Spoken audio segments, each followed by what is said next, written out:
Entendi. Tanto que o primeiro concílio, né, o concílio de Jerusalém, ele vem para tentar resolver essa questão, né, dos pagãos e dos católicos que eram judeus, aí tinha todo aquele Exatamente. conflito, toda aquela briga, né? Tem que virar judeu e depois vai virar outra coisa, aí não tem, aí Paulo defende que não tem, outra ala defende que tem, aí resolve, Pedro resolve lá, mas acontece uma divisão dentro da igreja, né? Continua um comendo aqui, o outro comendo ali. A primeira questão que existe dentro da igreja, que até se discute se é ou não é um concílio, É um concílio, sim. é o Concílio de Jerusalém para resolver toda essa questão, né?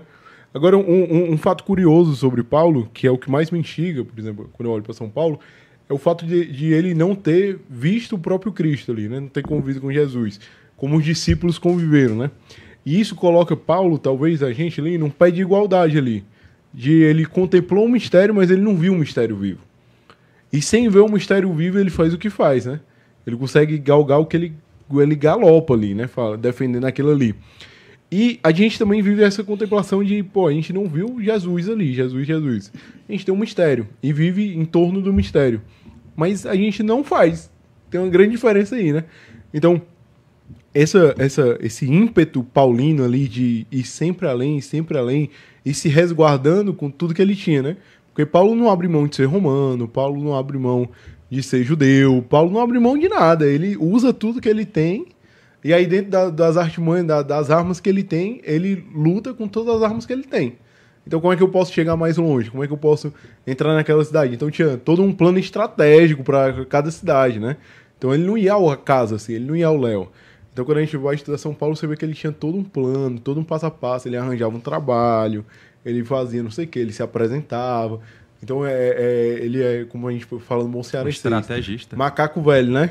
Um estrategista. Você trouxe muitas camadas de assuntos e eu queria tentar lembrar de todos aqui. A primeira coisa, você já tem aí uma tradição católica chamada de sucessão apostólica. E temos outra coisa, né? Então, sucessão apostólica é o quê? Ele não conheceu Jesus. Então, por que ele é chamado de apóstolo? Porque os apóstolos, eles têm os seus sucessores. Quando os 11 faleceram, você tem os sucessores dos 11 que vêm até hoje. Então, Paulo é um apóstolo porque ele tem uma qualificação especial na obra da salvação, mas ele é também um sucessor dos 12, né? Que depois vai ser completado por São Matias. A outra coisa que você trouxe também, além desta da sucessão, eu vi Jesus ou não vi Jesus, né? Eu o conheço ou não o conheço? Aqui nós temos uma noção teológica. Qual é a noção? Nós temos o Jesus pré-pascal e o Jesus pós-pascal. É o mesmo, que na linguagem de algumas teologias que eu não gosto muito é o Jesus histórico e o Jesus da fé. Essa linguagem eu acho errada, que é uma linguagem de conflito. Então, é o mesmo Cristo antes de morrer e o mesmo Cristo depois de morrer. Os 12 discípulos, os 12 apóstolos, eles tinham uma missão especial. Qual era? Nós vimos ele antes de morrer e vimos depois de morrer. Então, nós atestamos que é o mesmo. E nós vamos morrer para garantir essa verdade, que é o mesmo. Ele ressuscitou. Já São Paulo vai ver Jesus lá em Atos 9, quando ele vai no caminho para essas sinagogas, e a narrativa é interessante, que as pessoas vão fantasiando. É a mesma coisa do pessoal que acha que no paraíso tinha uma maçã. Não é? Não tem maçã no paraíso. Então acontece aqui igual, Paulo caiu do cavalo. Não tem queda de cavalo, não tem cavalo. O que acontece é que Paulo estava indo para essas sinagogas e no caminho ele recebe uma revelação de que maneira? Ao meio-dia, uma luz tão forte que ele fica ofuscado e cego. Então, olhem a qualidade da narração. Você tem São Paulo como um homem que está ali ao meio-dia, que é a hora que o sol está mais forte no céu, é a hora da luz mais plena. E São Paulo, nessa hora, ele recebe uma luz. O que é luz? Revelação. Ele ali teve uma Shekinah, como a gente diz no hebraico. Ele teve uma epifania. Jesus se manifestou para ele. Então, primeiro uma luz, ou seja, Paulo, você não enxerga ainda. Eu vou te mostrar a luz de verdade. É uma luz tão forte, mais forte que a luz do meio-dia. É uma luz tão forte que você vai ficar sem enxergar. Você que é um homem tão esclarecido, tão iluminado, e grego, né? Heleno significa iluminado, você não conhece a luz. Depois da luz, ele cai por terra. E aí, caindo por terra, vem uma voz. que é a voz de Cristo dizendo: Saulo, Saulo, por que me persegues? E por que é dito duas vezes? Porque ele é uma coisa, ele é um homem, mas ele ainda vai se tornar o que Deus quer. Toda vez que no Evangelho ou num texto aparece o nome de uma pessoa duas vezes, é porque a pessoa está em desalinho com aquilo que Deus quer dela. Ele é uma coisa e Deus ainda vai querer. Então, se Deus olhar para mim e disser assim, Padre Elano, eu já vou entender que eu não estou sendo aquilo que Ele quer e que Ele vai me tornar. Então, na hora que Saulo ouviu isso, ele entendeu: eu não sou o que Deus quer ainda. E eu que estou aqui cheio de certezas de que eu sou um judeu zeloso, eu não sei. E aí ele pergunta: quem é esse Senhor? E essa pergunta é interessante, porque Senhor, que é a palavra Kyrios no grego, significa Deus. Então, é como se dissesse: eu não conheço meu Deus. Quem é Senhor? Não é? E aí, nessa hora, ele tem os seus olhos velados e ele vai encontrar um outro católico, que é Ananias, que vai rezar por ele, fazendo o batismo sobre ele, com água, imposição de mãos, e aí as escamas vão cair dos olhos dele. É uma revelação que tem a sua continuação. Não acaba ali só na hora que ele vê a luz. É o processo de catequese. A experiência de Paulo com Jesus assustado foi tão forte e a gente, se a gente pudesse comparar, né, que os outros apóstolos ali conviveram, né, a gente pode dizer que conviveram 3 anos, mais ou menos ali, né, estiveram com o Senhor, acompanharam tudo, dormiam, comiam com Ele. Paulo teve essa experiência que foi tão marcante e acabou sendo assim tão relevante, muito mais que alguns dos apóstolos, em termos de evangelização, de pregação, né?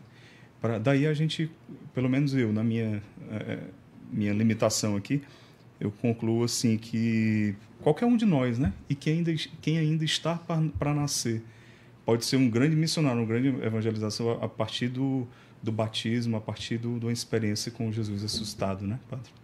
Deus escolheu São Paulo. Deus escolheu. Algumas pessoas dizem que Deus escolhe porque vê alguma coisa. Eu discordo. Jesus é bem claro quando diz: chamou para si os que ele quis.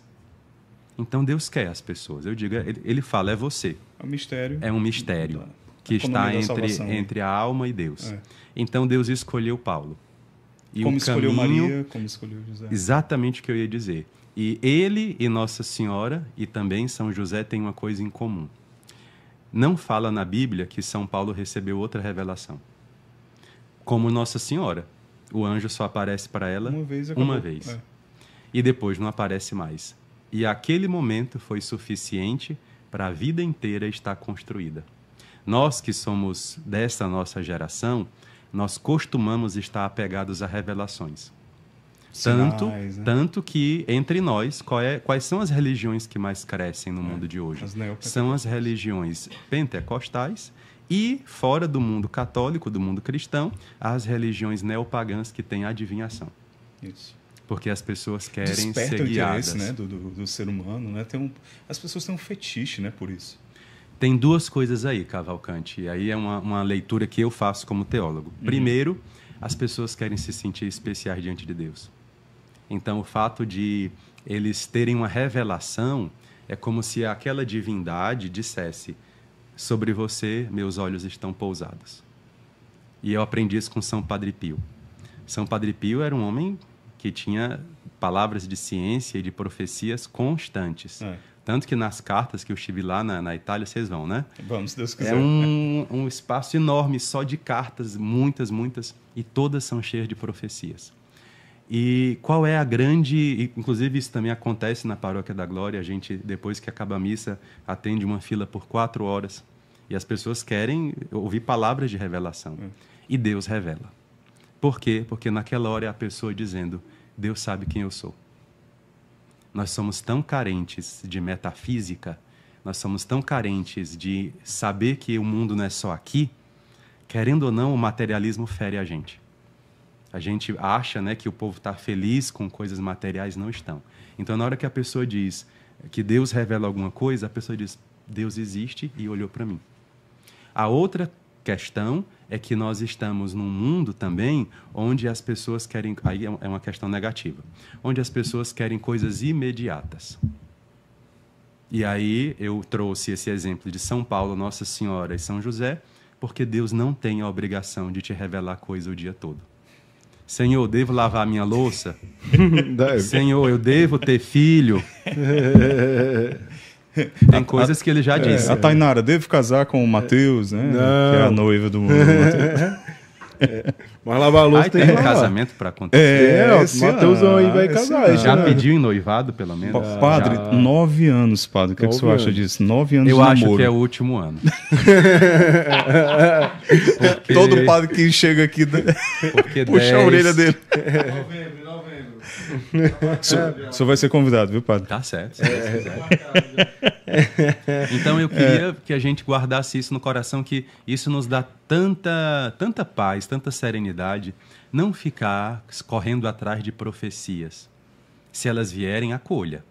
Mas não ficar correndo atrás, porque tem gente que fica tão desesperada que vai em qualquer lugar, vai em qualquer canto, atrás de palavras para conduzir a própria vida. Ei, tu já São ouviu falar Paulo, daquele só uma padre lá vez. na Nossa Senhora da Glória? Tá bombando lá. Eu vou é lá Tem um agora. padre bom lá. Eu vou lá. Bombando é bom ou é ruim? É bom, é bom. Eu vou é lá agora. Aí chega lá, não escuta o que quer. Não, agora eu vou lá no Santuário de São Francisco da Chaga, lá em Canindé. Não, agora eu vou Ainda na vai Canção- a pé, mano, ainda vai a pé. De joelho. Não, agora eu vou pra Canção Nova. Até encontrar. Às Até vezes encontrar. encontra, às vezes É. não. O Padre Léo falava muito isso, né? Que tinha pessoas católicos que viviam de acampamento em acampamento. Ele utilizava a palavra acampamento Sim, por da conta lá Canção Nova. dos eventos lá, né? Mas tem gente aqui que vive de acampamento em acampamento. Cada acampamento, ele diz, é o meu, esse é o meu. Jesus vai falar comigo nesse acampamento. E é uma fé, às vezes, infantilizada, né, Padre?